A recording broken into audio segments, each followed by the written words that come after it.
It's been around 3 months since the last video on this channel, and as you can guess from the empty shelves behind me, partly that is because I am in the process of moving house. But I did think I could get in one, I hesitate to call it last, but at least one video before I move, and let's try and do some stuff.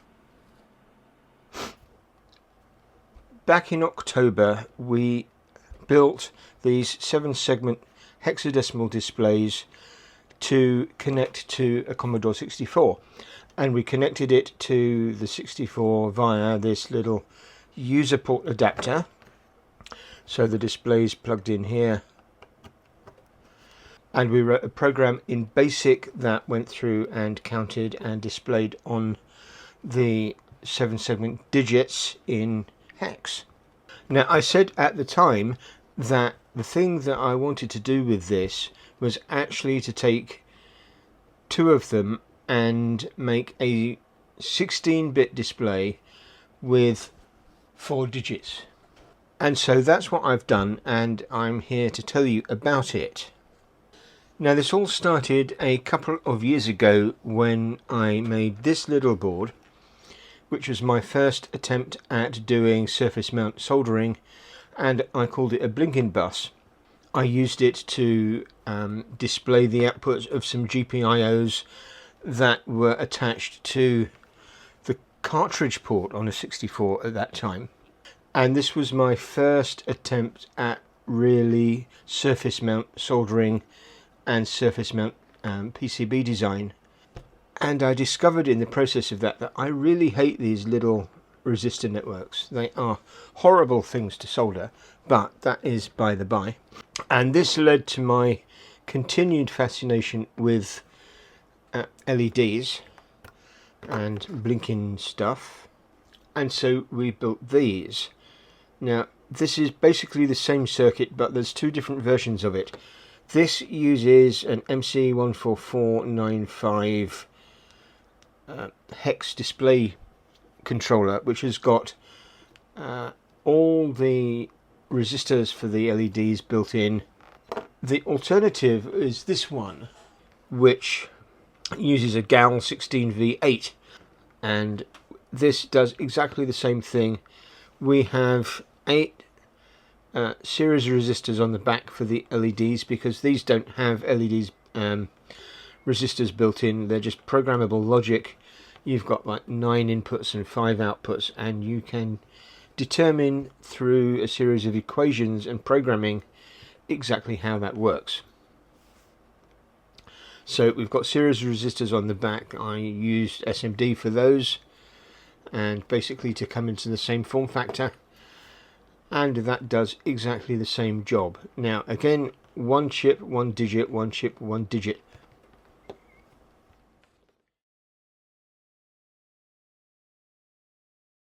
And we can have a look at how these work. So this is the MC14495 version. So you can see we have the header going into here. One chip takes 4 bits that drives that display. The other chip takes the other 4 bits that drives that display. The GAL version works in much the same way. It has a GAL for each display and a series resistor which is on the back, and then everything is fine. These are all common cathode displays. Partly it's because that's what I had, but using them is very straightforward. You just tie the cathode to ground and it all works as you expect. A 1 on here, i.e. logic 1 or 5 volts, lights the display, and 0 clears the display. So every time you put a 1 on the pin, that pin lights up. That, I think, is kind of the natural order of doing things, and it seems logical. We can follow it through. The problem that I had with this is not really scalable. So if we want 4 digits on the display, then we're going to need 4 GALs, and that starts to get expensive, and of course 4 sets of resistors underneath. and that uses a lot of real estate. I thought about this and I thought, how do we make this scalable? We've actually got 9 inputs on these gals, and you can see from the diagram here 4 of them are unused. One of them is used as the clock, and actually we don't clock this, so that really doesn't actually do anything.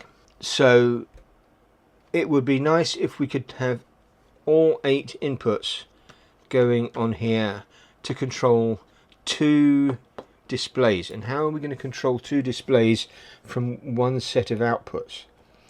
The answer is multiplexing, the big M. And so I came up with a circuit that multiplexes 2 displays using one GAL16V8. I reordered these just so that 1 goes to 1 and 9, the end one, is used as our multiplexing signal. So according to whether this is high or whether this is low, the outputs of this are going to drive D1 or D2. And so to do that, I took a good old 555 timer, set that to be about 200 Hertz, which is going to be fast enough that you're not going to see it to the naked eye, and slow enough that it's an nice easy circuit to do. So then I put that through a flip-flop 74 HCT74, and that is going to basically divide the frequency by 2. So we've now got 100 Hertz coming out here, and I can take the Q and not Q from the flip-flop, and that can drive each of these common cathodes. And the same signal goes to our GAL16V8. So that switches, and as it's same time as it switches, then it controls which of these is on. So that now gives us a multiplexed display that takes 8 inputs from here and it displays them on here using this timer just to switch between the two. And that goes fast enough that you can't see the difference. And you'll see that that technique is used in a lot of displays.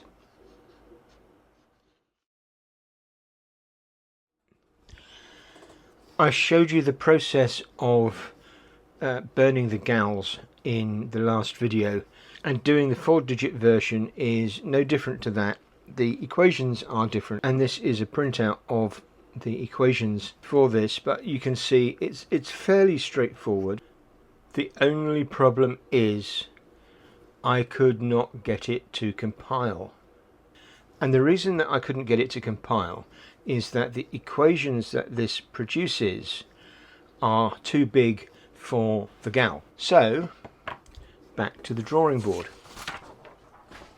And so what I decided to do was to take this circuit that I had and replace these displays with common anode versions. Now common anode versions are basically have this, the common anode goes to 5 volts rather than to ground. And so in order to turn these on, you have to set this to 0 rather than 1. And that looks like this. Now we have exactly the same input.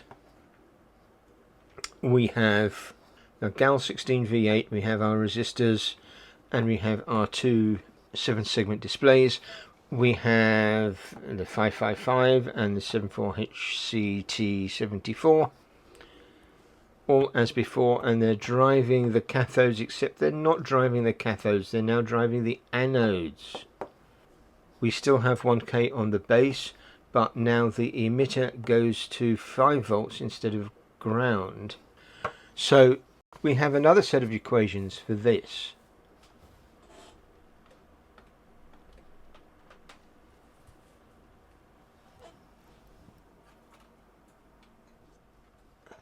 And so here is a board that has all of these things on it, and I've used through-hole components all the way through, so it is just slightly bigger than our original version, but we have our GAL 16V8, we have our flip-flop, we have our 555 timer, our two little transistors, our control resistors and current resistors, and 7-segment displays. Now I'm using bigger displays, partly because this is what I could get hold of.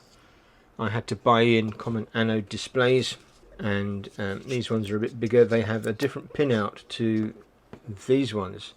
These had pins down the side, just like a normal chip down the long side. These have the pins along the top and the bottom. And this is scalable because we now only have one GAL instead of two GALs. We've got a couple of other chips and some other components, but the major thing here is the programmable GALs. Ta-da! The 4-digit version finally!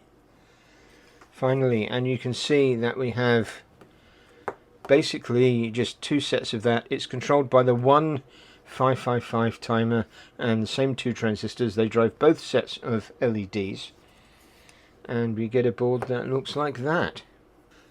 So, shall we build them up and see if they work?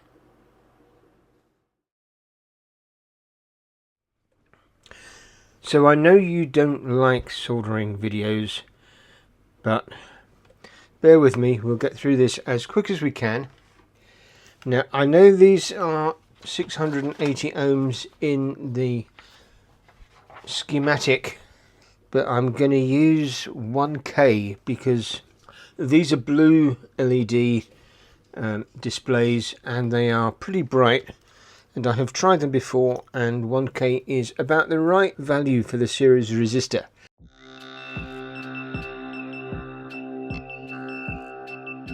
And then we have a 2K2 and a 68K. Now the 68K is a 1% resistor. It doesn't need to be a 1% resistor, but I don't have this value in these 5% start, and if I waited to order some, the video probably wouldn't get made. So we've got a blue one on the end.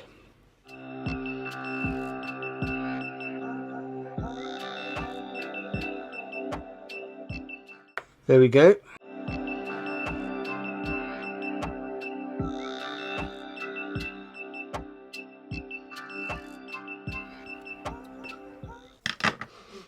We are getting there.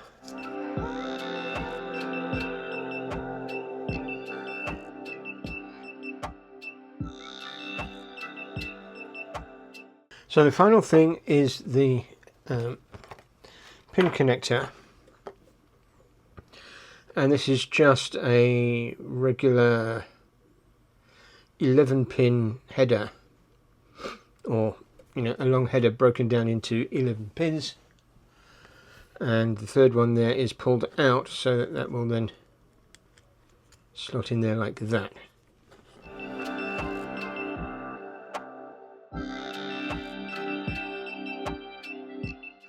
And just to show you, here's one that I did earlier that has right angle bendy things, pins. It's just illustrative, and I'm going to nick the ICs out of this to put in here because the PC for programming these GALs is gone into storage, and so I have to reuse the ones that I've already got. And that's the timer. And you know what we haven't done? We haven't put the transistors in.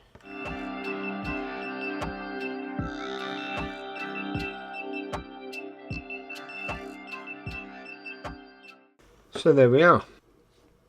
Now I'll quickly make this second board up, and it's in exactly the same way. So I'm going to start with these resistors.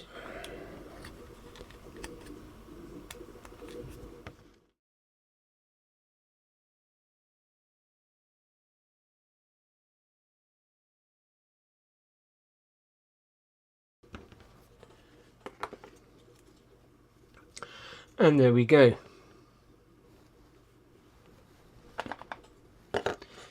So these are the two PCBs, 4 digits, which is what we were after, and 2 digits, and this is directly scaled up from that. You can see just one timer, one flip-flop, and a gal and resistors for each pair of digits.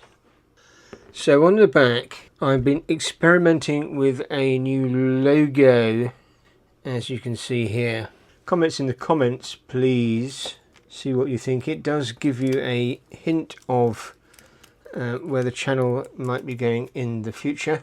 By the way, if you can identify the quote, there's a quote on the back of every one of my boards. And if you can identify it, then please tell me in the comments and you will get a shout out. So this one says, watching the eyes of the night. And this one is dream every tale true. So, updates on the move are in my Patreon, and there are regular updates there. If you're interested, check out the Patreon. It is currently on subscription suspension, which means basically you will still get charged when you join up, but ongoing monthly charges until I'm back producing videos on a regular basis, they are all suspended. So you get basically all the tiers for free, apart from the sign-up fee, until I'm back up and running, and you can see basically what's on there, participate and so on. Oh, by the way, I didn't show you this earlier and I meant to. This is all the prototype and development stuff, there we go, that I went through while I was sorting it out, getting the code working and so on. And that was all trying to get it to work initially, so it didn't just go straight to a PCB. It went through a bunch of design phases, and this is the common cathode version of that, just sort of simple display board. So because my C64s are now all in storage, we can't plug this in and get it going that way. In any case, we don't have 16 bits coming out of that. So what I have done, ta-da, is made a tester. This is called the Blinking Hex Tester. Highly original name. It's driven by a USB. It's a USB standard old style USB B, because I had some and they're very convenient to work with. So it's driven by a USB. We've got a USB cable. So we're going to go with the 8-bit version. This is exactly what we had before, but we're using the tester to test it with. And so all up, which is 0, and we've got 0, 0. This is blue. I don't know how well it's coming out on that, but you see one co-resistors, that's perfectly bright. Let's just use a finger. 1, 1, 1, 3, 2, 7, F, 6, E, 8, C. So let's go to FF, that's all of them.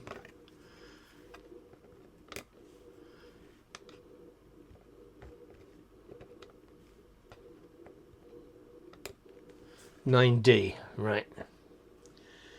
There we go. So that is our regular 8-bit version. Let's plug in the 16-bit version.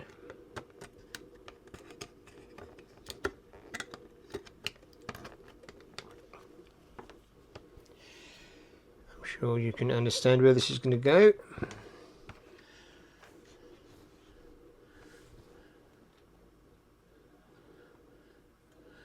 As I said at the top, these are red LEDs. Usual trick.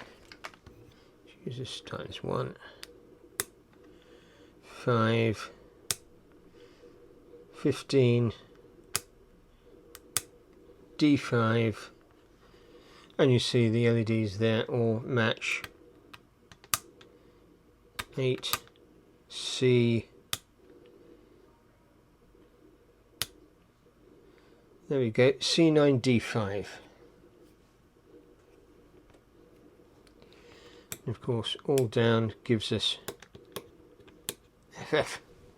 You can't plug both boards in at once. That is probably a limitation of this tester, because we're limiting ourselves, or I'm limiting myself, to boards that fit into the 10 by 10 cheap category.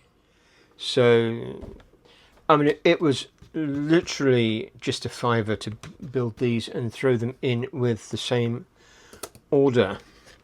So there we go. Thank you for watching.